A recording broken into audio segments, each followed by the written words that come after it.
All right, welcome back. It's time for our next community conversation, and we are joined by Dr. Andrea Douglas, Executive Director of the Jefferson School African American Heritage Center. Thank you so much for being here. Oh, thanks for always having us and giving us an opportunity to talk about our work. It is always a pleasure to have you. And Juneteenth is coming up. For people who might not know, what is the significance of this day? Well, Juneteenth celebrates the day, the very last day that African Americans found out about freedom. So in Galveston, Texas, is where that event occurred. So you can think about it as, you know, here in Charlottesville, we celebrate May 3rd as Liberation and Freedom Day. That's the day that the Union Army comes in and liberates the town.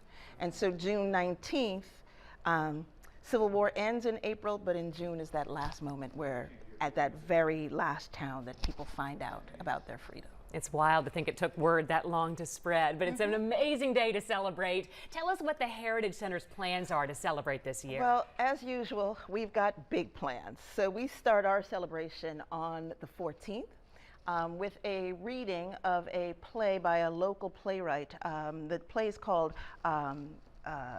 Fifth and Dice, and it was written by William James Sr., and it's directed by our Charlottesville Players Guild. And so that will occur, the doors open at 7 o'clock, the play begins at 7:30, and the cost is $20 for general admission. And then we come back on Saturday with the parade, which is an opportunity for the community, largely the African American community, to showcase some of the organizations that, that have been working for some of them for you know, years. In the community. So that parade will, the line-up is at 9 and then it'll go off at 10. So we'll parade from what is now Burley Middle School, which was Jackson P. Burley High School, to the Jefferson School. And we should be finished with that by around 11 o'clock. Everyone who's at that parade, we invite you to come back to the Jefferson School, because then we have our center stage. So that center stage will have 3 bands. It will be our local divas, this group that sings at the Heritage Center often.